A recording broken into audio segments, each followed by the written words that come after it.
আমাদের সমাজে কিছু কুসংস্কার আছে যে আমাদের সমাজের মহিলারা আম্মাজানরা মনে করে যে শবে বরাতের দিন রাত্রে যদি হালুয়া যদি না তৈরি করি আর যদি রুটি যদি না বানাই তাহলে শবে বরাতটা রুচিসম্মত হয় না। এই রাত্রে যদি মিষ্টির ব্যবস্থা না হয় তাহলে এই শবে বরাতটা আবার কিভাবে উদযাপন করা হবে? আল্লাহ বলে শবে বরাত তুমি উদযাপন করবা হইল ইবাদত বন্দিগির মধ্যে, হালুয়া আর রুটি খাওয়ার মধ্যে আল্লাহ শবে বরাত উদযাপন করার জন্য বলছে।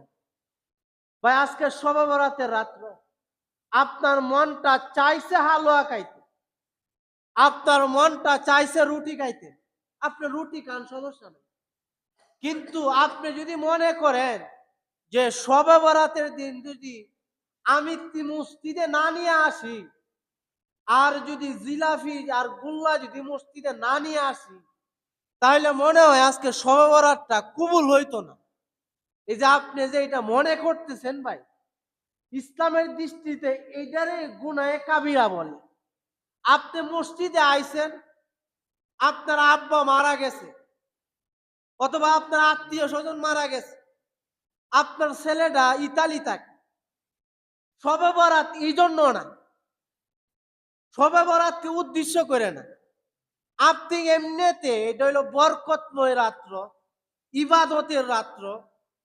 এই রাত্রে যেহেতু মানুষ বেশি বেশি আমল করবে সবের নিয়তে, আপনি মসজিদে 1 কেজি না 1 মণ নিয়ে আসেন, সমস্যা কি? ইন্নামাল আমালু বিন্নিয়াত। আপনি একটা এই মসজিদটা আপনি বানাইছেন, কিন্তু আপনার অন্তরের মধ্যে নিয়ত হইল যে মানুষ আমারে বলবে যে অমুকে একটা বড় একটা মসজিদ করে দিস। আল্লাহ বলে তুমি যদি এমন 100 মসজিদ বানায় দেও আর যদি নিয়ত যদি তাকে মানুষ আমারে ধনাঢ্য লোক বলবে, আল্লাহ বলে তোমার এই 1 টাকাও আমি আল্লাহর নিকট গ্রহণযোগ্য হইতো না। নাউজুবিল্লাহ কইতেন না? আর যদি কোনো ব্যক্তি যদি একটা সরিষা দানা, আমাদের এলাকায় হুরু হুরু, আপনাদের এলাকায় কি সরিষা, এই সরিষা দানার পরিমাণ যদি কোনো ব্যক্তি আল্লাহর রাস্তায় দান করে, নিয়ত যদি তাকে যে মানুষকে দেখানোর উদ্দেশ্য না, একমাত্র আল্লাহকে সন্তুষ্ট করার উদ্দেশ্যে, তাহলে আল্লাহ বলেন এই সরিষা দানা পরিমাণ আমারে সন্তুষ্ট করার উদ্দেশ্যে যদি দান করে, তাহলে এই সরিষা দানা পরিমাণ আমল রে আমি একটা উহুদ পাহাড় পরিমাণ বানাইয়া তার আমল নামায় লিখে দিব। সুবহানাল্লাহ। দেখবেন ভাই অনেক মসজিদ আছে, মসজিদ প্রাথমিক অবস্থায় হইলে জানডা দিয়ে করে, জানডা দিয়ে আছে না ভাই? ভাই আছে না? মানে মসজিদে কি লাগবে না লাগবে মানে খুব চিন্তিত, খুব পেরেশানি। মানে মসজিদে প্রাথমিক নতুন মসজিদ হইলে মানে অনেক কিছু করতে চায়, মানে মসজিদের জন্য 24টা ঘন্টায় সময় দেয়, সময় ব্যয় করে। আল্লাহ বলে বান্দা এই যে তুই মসজিদের মধ্যে যে সময়টা দিছ, এই সময়টা আমি আল্লাহ হাসরের ময়দানে তোর আমল নামায় ওজন দিব। সুবহানাল্লাহ কইতেন না? আল্লাহর নিকট ভাই আপনি এতটুকু বলতে পারেন আল্লাহ আমার কিচ্ছু নাই, কিন্তু তোমার একটা গড় ছিল আল্লাহ, এই গড়ের আল্লাহ আমি কিছু কাজ করছিলাম বিনা পয়সায়, কাজে আল্লাহ তুমি আমারে মাফ করে দেও। সুবহানাল্লাহ কইতেন না? আল্লাহ বাহানা খুঁজবে, বাহানা। এই জন্য এমন কিছু করেন যেটারে দইরা আল্লাহর নিকট ক্ষমা পাওয়া যায়। এই জন্য ভাই বলতেছিলাম শবে বরাতের দিন রাত্রে আমাদের প্রয়োজন হইল ভাই ইবাদত বন্দিগি বেশি বেশি কর। এই রাতটারে যেমন ইয়াসারের নামাজের পরে হুজুর নফলের মধ্যে কুল হু আল্লাহ কই সবার পড়া লাগবো, আস্তাগফিরুল্লাহ কই সবার পড়া লাগবো, সুবহানাল্লাহ কই সবার পড়া লাগবো, এই সমস্ত কথা কোনো কিতাবে নাই। কি নাই ভাই? থাকলে আপনারা বলেন কিতাবে নাই ভাই, কি নাই ভাই? আপনি ইমাম সাহেব নামাজ পড়ানির পরে, বাঙালি তো শৈল শক্তি কম, কিন্তু এই যে আপনার জয় বাংলার স্লোগানের সময় আপনার শৈল শক্তি থাকে। কিন্তু ভাই বাঙালি তো ইমাম সাহেব যদি ফরজ নামাজের পরে দোয়া কইরা দে, দোয়া পড়ায় দে, তাহলে মুসল্লি কি করব? দোয়া পড়েই চলে যাইব, আমি টিকায়া চলে যাইব, আর বাড়িতে কইব যে শবে বরাত পালন করেছি। কি করছে শবে বরাত? শবে বরাত পালন করেছে। কারণ ইমাম সাহেব বেচারা চিন্তা করে, নিরুপায় বেটা তো চিন্তা করে যে এই রাইতেতে কেমনে মানুষের ইবাদতে লাগানি যা। এই জন্য অনেক মসজিদের ইমাম সাহেবরা বলে যে ভাই আমরা আজকে ইয়াসারের নামাজ জামাতে পইরা, তারপর সুন্নত পইরা, বিতির পইরা আপনারা ৮ রাকাত বা ১০ রাকাত নফল নামাজ পড়বে। নফল নামাজের পরে আমরা আস্তাগফিরুল্লাহ বা সুবহানাল্লাহ যে কোনো একটা আমল কইরা সবাই সম্মিলিতভাবে দোয়া করব। কি করব ভাই? এটা কোনো কিতাবে নাই। কিন্তু এটা করে কেন? মানুষ যে দোয়া মুনাজাত কইরে এই শবে বরাতে বরকতের রাত্র, ওই আবুল মার্কা মুসল্লি শবে বরাতের দিন রাত্র ২ রাকাত নফল নামাজও পড়তো না। কারণ ইমাম সাহেব বেচারা চিন্তা করে এটা তো আর বাড়াবাড়ি না, ফরজ না, নফল না, বাধ্য না। এই জন্য ইমাম সাহেব এইভাবে বলে যে হ্যাঁ এশারের নামাজের পরে সুন্নত বিতিরের পরে আমরা ৪ রাকাত বা ৮ রাকাত নফল নামাজ পড়বো ইনফিরাদি। এটা হলো আরবি শব্দ, বাংলা বলে ব্যক্তিগত, ইংলিশে বলে পার্সোনাল। এই পার্সোনাল ব্যক্তিগত কিছু নফল নামাজের সুযোগ দে। কি কারণে দে? নালে এই বেচারা দোয়া পড়ার পরে আমি আর কি বলে মিষ্টির টুকরা লইয়া বাড়িতে যায় কইবে যে আম্মা জান শবে বরাত আমি পালন করছি। কি করছে? কথা কই না, কথা কি নির্বাচনের লাগিন জমা রাখছেন বাচ্চু ভাই? কিসের লাগিন ভাই? বাড়িতে যায় কইবে শবে বরাত পালন করছি। আল্লাহ কইতেছে শবে বরাত আলু আর মিষ্টি খাওয়ার জন্য না। তোর মিষ্টি খাওয়ার প্রয়োজন, মসজিদে কার সমস্যা কি? কিন্তু মিষ্টির সাথে একটু নফল নামাজ পড়। তোমার আব্বা আব্বাজান কবরে শুয়ে রইছে, এমন কোন বান্দা আসনি? আল্লাহ বলেন হে আমার বান্দারা, তোর আব্বা কবরের মধ্যে শুয়ে রইছে, তুই ২ রাকাত বাবার নামে আর ২ রাকাত মার নামে নফল নামাজ পড়া আল্লাহর কাছে বলো আল্লাহ ২ রাকাত আমার বাবার নামে ওয়াকফ কইরা দিলাম, আর ২ রাকাত আল্লাহ আমার আম্মার নামে দিয়া দিলাম। ৩ বার কুহু আল্লাহ ফইরা আল্লাহর কাছে বলো আল্লাহ এই ৩ বার কুহু আল্লাহর সওয়াব আমার আব্বার কবরে আল্লাহ আপনি পৌঁছিয়ে দেন। আর ৩ বার কুহু আল্লাহ ফইরা আল্লাহর কাছে বলেন আল্লাহ গো আমার মা কবরে শুয়ে রয়েছে আল্লাহ, আল্লাহ এই ৩ বারের কুহু আল্লাহর সওয়াব আল্লাহ তুমি আমার আম্মার আমল নামাই দিয়ে। সুবহানাল্লাহ হইতেন না? আপনি এইটা না কইরে খালি আপনি মিষ্টি দিকে তাকান। মিষ্টিটা দেয়া না কেন? মিষ্টিটা দেয়া লাইন ভাই, কামাল ভাই মিষ্টিটা দেয়া লাইন। সবেরা তো হয়ে গেছে। জায়গা আল্লাহ। এই মিষ্টি খাওয়ার রাত্র বানানো যেত না ভাই। আর ইবাদতের ক্ষেত্রে ভাই ইমাম সাহেব ৪ রাকাত ৮ রাকাত যে রাকাত বলছে এই রাকাতে পড়েন। আপনি যদি বলেন যে হুজুর নামাজের মধ্যে আয়াক হুজুর তারা শবে বরাতের নামাজ, শবে বরাতে কোনো নির্দিষ্ট কোনো নামাজ কি নাই ভাই? আমরা বাঙালি তো বুঝি না, এই আবেগে বাঙালি। শবে বরাতে কোনো নির্দিষ্ট নামাজ নাই। আপনি অন্য অন্য নামাজের মতো নেই, শবে বরাত যেহেতু ইবাদতের রাত্র, এই রাতটার মধ্যে বেশি বেশি একটু ইবাদত বন্দি করেন। কারণ এই রাত্রে আল্লাহ আপনার ১ বছরে কি প্রয়োজন, কি লাগবে না লাগবে এটার একটা লিস্টি করে। আর আপনি যদি এই দিন রাত্রে আবুল বিড়ি টানেন আর ফ্রি ফায়ারের মধ্যে বল দর দর মাইরেছে খায়েন, তাহলে আল্লাহ আপনার ভালো লাগবে।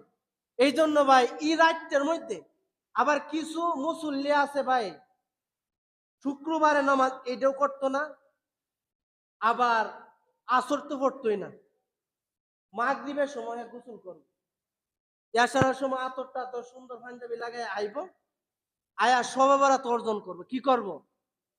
শবে বরাত নিতে আইব। আল্লাহ কই এত লালি আজকের না কিনা। এক বেটা লালি নাপতাছে, একজনে কাইতো হইছে আর কি লুকে, তে বলছে যে ভাই ১ কেজি লালি লালি দে। ও আমি কাইতেছি তুই লালি লই এলা। তো ওই বেচারা নিজের ইচ্ছা টিয়ে পর্দা লইতেছে, তখন বেচারা কইতে রাখ রাখ রাখ, এত লালি আইজেন না। এই কথাটা ওই জায়গা থেকে আইছে। তাইলে ভাই কিছু মানুষ আছে ভাই, কি সবে বরাতের দিন রাত্রে, আজকে শুক্রবার আবুল বিড়ি টানবো, সারাদিন নামাজ পড়তো না, আসর পড়তো না, মাগরিব পড়তো না, আবার ফজরও পড়তো না, মাঝখানে আইসা ইয়াসারের নামাজটা পইরা সবে বরাতের বাগ লইয়া যাইতে গেছাইব, কিনি যাইতে গেছাইব। এটা হইলো এমন কথা। এক লোকে বাজারও মাছ কিনতে গেছে, কি কিনতে গেছে ভাই? যখন বাজারে এক লোকে মাছ কিনতে গেছে, মাছ কেনার সময় ওই লোকে কইছে যে ভাই গুড়াগাড়া 500 টাকার মাছ দে। তখন ওই বেচারা গুড়াগাড়া 500 টাকার মাছ দিল। দেওয়ার পরে দেখবেন মাছ দিতেছে না, মাছ দেওয়ার পরে 500 টাকা দিছে, পরে এবার খুচরা থেকে আরো 1 মুঠ বা 2 মুঠ এবার দে। হ্যাঁ, তো দেওয়ার পরে ওই লোকে বাড়িতে নিয়ে আসছে। আসার পরে বিবিরে বলতেছে, বিবিরে আজকে তো এক বিরাট কাম করছে। বিবি সাহেব বলতেছে, কি বিরাট কাম করছেন? আমি 1000 টাকা বা 500 টাকার মাছ কিনছি, ওই লোকে আমারে এতগুলি মাছ একটা দিছে। তখন বিবি বলতেছে, আপনি আসলে ব্যক্ত, কি হয়েছে? আপনারা যে এক শাড়ি দিছিল, এক্সট্রা মাছটি দিছিল, ইডি নিয়ে আইতেন আর হি মাছগুলি ফেরত দিত। বেটা কি কইব, যদি আপনি 500 টাকার মাছ কিনার পরে এক্সট্রা যদি দে, ইডি যদি আরেক জায়গায় রাখা, আর যদি বলেন যে ভাই কি মাছটি আপনি নেন, এটা আমি লয়ে যাই, বেটা দিব? কি কইব বেটা? কি কইব কোন বেটা, কি কইব? কোন একটা কিছু কইব, অর্থাৎ কানের নিচে একটা মারবো টাস কইব। তো আল্লাহ বলতেছে, বান্দারে তুই শুক্রবারে নামাজও পড়লে না, আসর তো বুলে ফিস লাগায় পশ্চিম দিকে ফিরলে না, মাগরিবও পড়লে না, এশারের দিন আইসস আমি আল্লাহ রিজিক বন্টন করব, আর এই রাত্রে আইসস তুই জুফরি বইরা, তুই তোর কি কি লাগবো ওইগুলি নিয়ে যাইতে, এত লালি আসছেন না। ওই তালিকার মধ্যে তারাই ওইগুলি পাইবে যারা শুক্রবারে নামাজগুলি পড়ছে, আসর পড়ছে, মাগরিব পড়ছে, এবং আপনার শবে বরাতের রাত্রে আল্লাহর কাছে ইবাদত বন্দি করছে আর তওবা করছে। আল্লাহ পিছনে যত নামাজ চাইরা দিছে আল্লাহ, এগুলি আর জীবনেও, আর পিছনে যা করছি তো করছি আল্লাহ, আর সামনে যা আসবে আর এক ওয়াক্ত নামাজও পড়বো না। আল্লাহ বলে যেমনি ভাবে 1000 টাকার মাছ কিনলে যেমনি ভাবে তারা এক্সট্রা একটা ফি দেয়, আমি আল্লাহ ওই শবে বরাতের দিন রাত্রে তার আমল নামাই, তার ভাগ্যে তো ভালো কিছু রাখবই, ওই মাছ উলার মতো আমি আরো এক মুষ্টি এক্সট্রা তারে দান করবো। সুবহানাল্লাহ। আর যদি আপনি যে মাছ ওলার মতো হয়ে যান, মাছ কিনছেন ফিরি খাইতে চান, তাহলে আল্লাহ আপনার এত সোজা ফিরি দিত না। এই জন্য ভাই শবে বরাত এটা ইবাদতের রাত্র, শবে বরাত এটা মাগফিরাতের রাত্র, শবে বরাত আল্লাহর নিকট ক্ষমা চাওয়ার রাত্র। এই জন্য আজকে রাত্রে একটু আগে আগে আসবে। এক ফকির এক ফকির কুত্তারে কইতেছে, তোর ভিতরে 3টা খারাপ অভ্যাস। কয়টা খারাপ অভ্যাস? রাত। আরেক লোকে 99টা হত্যা করছে। কয়টা করছে ভাই? কইছে কোন ব্যক্তি আছে কিনা যে আমি 99টা হত্যা করছি, আমারে ক্ষমা করব? কইছে হাইলমারা মসজিদের বড় হুজুর আছে, ওই জায়গায় যা। ওই লোকে গেছে, যাওয়ার পরে হুজুরে জিজ্ঞাসা যে হুজুর ক্ষমার কোন রাস্তা আছে? 99টা করছে। কর না, তখন হুজুরে হত্যা করছে। এখন কয়টা হইছে? সেঞ্চুরি করছে। মানে এই লোককে আল্লাহ কেমনে মাফ করছে, এই দুইটা আলোচনা রাত্রে করব। এই জন্য ভাই এটা শবে বরাতের রাত্র, আজকে যে রাত্রটা, এই রাত্রের মধ্যে ভাই বেশি বেশি আমল করব, বেশি বেশি ইস্তিগফার করব।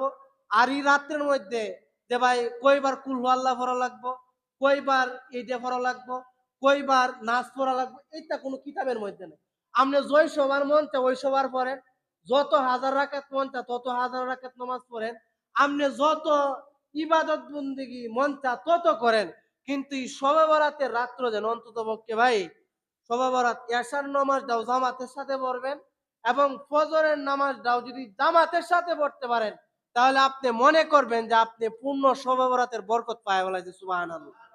কিতাবের মধ্যে আসছে কোন ব্যক্তি যদি এই শবে বরাতের দিন রাত্রে, অর্থাৎ যে কোনো রাত্রে এশারের নামাজ জামাতের সাথে আদায় কইরা আবার ফজরের নামাজ জামাতের সাথে আদায় করে, তাহলে সারা রাত্র দাঁড়ায় নফল নামাজ পড়লে যে সওয়াব, এই পরিমাণ সওয়াব তার আমল নামায় লিখে দেয়। সুবহানাল্লাহ। আর এটা ভাই শবে বরাতের রাত্র, আপনার আব্বা মারা গেছে, আপনার আব্বার নামে আপনি 500 টাকা মসজিদে দিতে পারলেন না? কত টিয়া তো বন্ধু আপনি তো লেকচার মারেন বড় বড় যে আমি 10 লাখ টাকা দিয়ে একটা বাড়ি করছি, আপনার কাছে 500 টাকা চাইলে ওই জায়গাতে আপনি টাকা নেই। আল্লাহ কো যারা দান করস না আমি জানি কেমনে টিয়া নেই আল্লাহ। ও কেমনে? ও এমন এক অসুখ দিমু, এমন এক সমস্যাতে ফালাইমু, ফালাইয়া সিফার মধ্যে রাইকা পরে আমি আল্লাহ টিয়া গুলি টাইনে পারবো। আল্লাহ রাস্তায় দান করতে চাও না, কেমনে যে তোমার টাকা আনা লাগে এই পদ্ধতি তরিকায় নিয়ম আমার আল্লাহর জানা আছে। এই জন্য আল্লাহ বান্দা রে বেশি বেশি দান কর, সমস্যা আছে আমি সমস্যা থেকে মুক্তি দিব। সুবহানাল্লাহ। টেনশনে আছো, রিজিক নাই, আমি আল্লাহ তোর চাকরি নাই, চাকরির ব্যবস্থা করে দিব।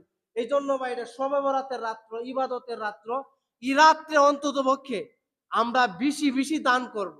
আল্লাহর ঘর মসজিদে যদি আমি দান করতে পারি, এটা হাসরের দিন আমি পাইবো। আপনার আব্বা নাই, মা নাই, আব্বার নামে মার নামে 1 বস্তা সিমেন্ট মসজিদে দান করে জীবনে কত টাকা তো কত আন্দে নষ্ট করলেন, কত টাকা হসপিটালে আপনার ডক্টর রেদে আসলেন, কিন্তু আল্লাহর ঘর মসজিদটারে সুন্দরভাবে সাজানোর জন্য আমরা চেষ্টা করবো তো ইনশাআল্লাহ। আল্লাহ তাআলা আমাকে আপনাকে এই কথাগুলির উপর আমল করার তৌফিক দান করুন। তারা সুন্নত মেনে